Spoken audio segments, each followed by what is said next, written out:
Derby Gray is the leading manufacturer of leather luggage bags for the style conscious people and around the globe. जो Derby grey है वो एक leading manufacturer है leather luggage bags का, और ये बहुत ही जो है जो फैशन लेवल लोग हैं और स्टाइल ओरिएंटेड है, फैशनेबल लोगों के लिए बनाती है ये। It is made up of 2 independent divisions in new Delhi. और उसकी नई दिल्ली में जो है 2 इंडिपेंडेंट डिविजन्स हैं। पहला है division MX, performs all manufacturing and packaging operation. जो है MX जो डिवीजन है नई दिल्ली में, वो सारा मैन्युफैक्चरिंग और पैकेज ऑपरेशन से वो करता है। All sales are through the division RX, which has 11 retail stores in New Delhi, as well as through Derby Gray's own well developed website। और जो सेल्स है, सेल्स का काम करने का वो है डिवीजन RX का, जिसके कि 11 रिटेल स्टोर्स है दिल्ली में, और जो सेल्स होती है वो डर्बी ग्रे की जो खुद की जो वेबसाइट है उसके थ्रू भी होती है। Derby Grey has also retail operations in Dubai, Kuala Lumpur, Bangkok as well as in Singapore. और जो डर्बी ग्रे है इसके दिल्ली में जो इसके पास 11 रिटेल स्टोर्स है, उसके अलावा इसके जो और जो रिटेल्स हैं वो कहाँ कहाँ पे, दुबई में भी है, कुआला में भी, लंपुर, बैंकॉक, सिंगापुर में भी है। These overseas business operate as independent subsidiaries within the division RX। और ये सारी जो ये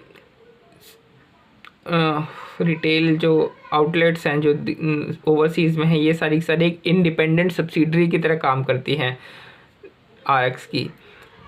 derby grey revolutionized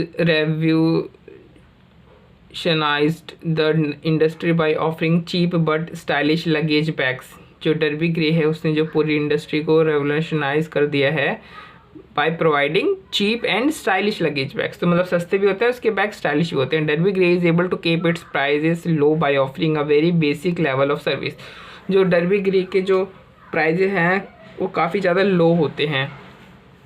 luggage bags are sold in boxes for customers to assemble themselves and all deliveries are made through third party distributor Costa Rica.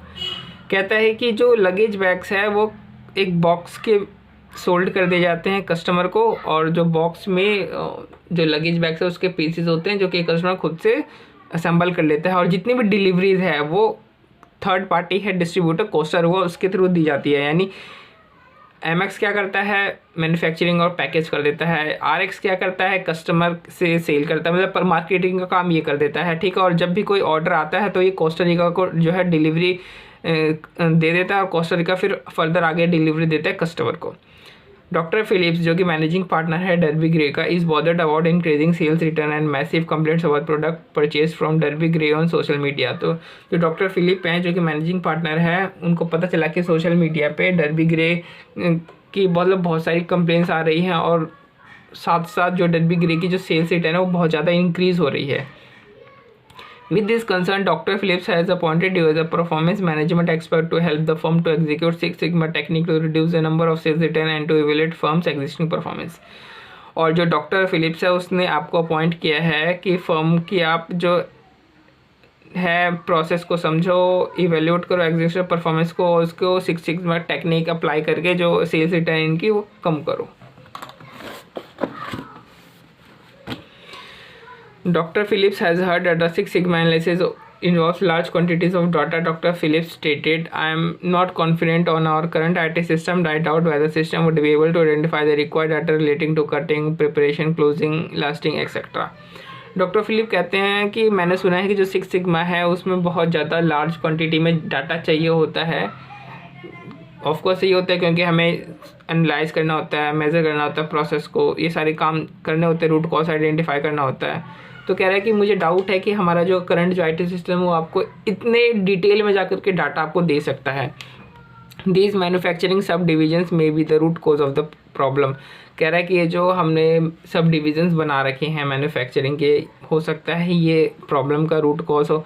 Further quarterly compiled sales data return has not enough detail. और जो quarterly जो sales return का जो data ये लोग आता है, ये लोग निकालते हैं करंट IT सिस्टम से, वो इतना डिटेल में नहीं होता जिससे आपको रूट कॉज एक्चुअल में पता चल पाया। We may need to do more analysis on customer satisfaction and manufacturing quality. वो कहते हैं कि हमें जो है कस्टमर सेटिस्फेक्शन के ऊपर बहुत ज़्यादा काम करने की ज़रूरत है, बहुत ज़्यादा एनालिसिस करने की ज़रूरत है, और अपनी जो मैन्युफैक्चरिंग क्वालिटी है उसको भी एनालिसिस करने की ज़रूरत है ताकि उसको इम्प्रूव किया जा सके। You have been given access to feedback given by customer for returning goods to measure existing performance in this area. आपके पास जो कस्टमर के फीडबैक है आपको वो दे रखे हैं, जैसे कि जो जिनको पीसिंग डिफ़िकल्ट, जिनको पीस को असेंबल करने में डिफ़िकल्टी आई या फिर कुछ पीसेस मिसिंग थे, वो टोटल 47% है। मतलब एग्जैक्टली ये नहीं बता सकते कि पीसेस मिसिंग वाले कितने हैं ये, और या फिर जो आपको असेंबल करने में डिफ़िकल्टी है वो एग्जैक्टली कितने हैं वो नहीं पता, लेकिन इन दोनों का कितना है टोटल 47%। बैग्स, ऐसे बैग्स जो कि डिमांड ही नहीं किए गए तो ये 24% है। पुअर क्वालिटी का 90% है। पुअर क्वालिटी उसका मतलब क्या हुआ, पुअर क्वालिटी में हमें ये नहीं पता है। अराइव डैमेज, जो कि वो कहते हैं कि ये डैमेज अराइव हुआ इसलिए हमने जो है सेल्स रिटर्न करी। अब डैमेज का मतलब क्या हुआ, किस कारण था, क्या प्रोडक्ट में क्या डैमेज था, किस पार्ट में दिक्कत थी, ये भी नहीं पता। कि ये लेट अराइव हुआ है उससे 1% है।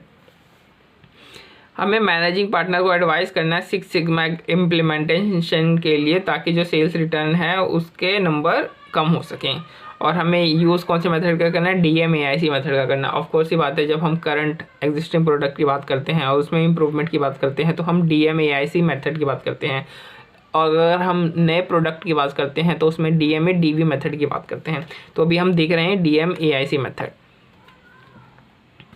तो सबसे पहले तो हम जो प्रोसेस को डिफ़ाइन करेंगे, ये इस फेज़ में हम ये मतलब एम्फसाइज़ किया जाता है कि एक्चुअल जो है कस्टमर की रिक्वायरमेंट क्या है, जो बैग है वो रिटर्न क्यों हो रहे हैं, ये सारी चीज़ें आती हैं।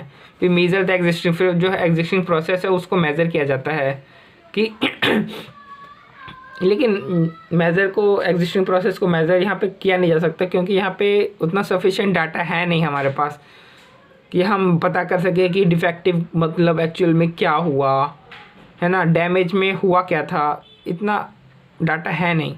फिर एनालाइज करेंगे कि जितना भी कस्टमर ने फीडबैक दिया उसका मतलब क्या हुआ। ऐसा भी हो सकता है कि डिफ़िकल्ट टू असेंबल और पीस मिसिंग का मतलब ये भी हो सकता है कि डिज़ाइन प्रॉपर नहीं थी इसलिए वो फिट आपस में असेंबल नहीं हो रहे थे, फिट नहीं बैठ रहे थे, ये भी हो सकता है। और bags were not as demanded and of poor quality 43%। तो जो bags were not as demanded था 24%, और प्लस पुअर क्वालिटी का 19% मिला करके 43% हो जाता है। ये उनके बारे में बात कर रहा है कि हो सकता है कस्टमर का बाद में मूड बदल गया हो। और इसमें बोला पुअर क्वालिटी, तो पुअर क्वालिटी मतलब क्या है हमें पता नहीं है, ये हमें फर्दर एनालाइज करना पड़ेगा, फर्दर डाटा चाहिए। अब ये कह रहा है कि डैमेज अराइव हुआ, इसका जिम्मेदारी किसका था, डिलीवरी का, कोस्टा रिका जो थर्ड पार्टी डिस्ट्रीब्यूटर है, तो कोस्टा क्रूज का था जो थर्ड पार्टी डिस्ट्रीब्यूटर है, तो हम सारे जो है इसके ऊपर फोड़ सकते हैं। और अराइव लेट, ये भी कोस्टा रिका, कोस्टा क्रूज की गलती है क्योंकि थर्ड पार्टी डिस्ट्रीब्यूटर तो यही है। फिर आता है इधर इम्प्रूव, तो इसमें हम रिकमेंडेशन करेंगे कि जैसे कि आपको टाइमली रिपेयर करना चाहिए, मेंटेनेंस ऑफ इक्विपमेंट करना चाहिए ताकि पुअर डिज़ाइन ना हो, डिफेक्टिव आइटम प्रोड्यूस ना हो, आपको एग्जिस्टिंग स्टाफ को आपको ट्रेनिंग देनी पड़ेगी। मतलब इम्प्रूवमेंट वाला जो फेस होता है उसमें हम क्या करते हैं, रिकमेंडेशन देते हैं। फिर कंट्रोल वाले फेस में क्या करते हैं कि जो भी हमने इम्प्रूव किया है उसको हम मेंटेन करके रखते हैं, इम्प्रूव परफॉर्मेंस को, ठीक है।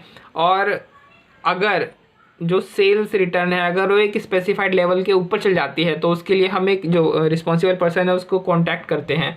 इसमें ऐसा भी हो सकता है कंट्रोल करने के लिए आपको जो आपका आईटी सिस्टम है उसमें थोड़े से फेरबदल करने पड़े, उसको थोड़ा सा रीडिज़ाइन करना पड़े, ठीक है, ताकि वो फर्दर कंट्रोल करने के लिए आपको रिक्वायर्ड डाटा डिटेल में दे सके। अभी क्या, अभी आपको इतना डिटेल में डाटा मिलता नहीं, तो आईटी सिस्टम आपको फर्दर क्या करना पड़ेगा, थोड़ा सा रीडिज़ाइन करना पड़ेगा ताकि डिटेल में डाटा आपको मिल सके कंट्रोल करने के लिए।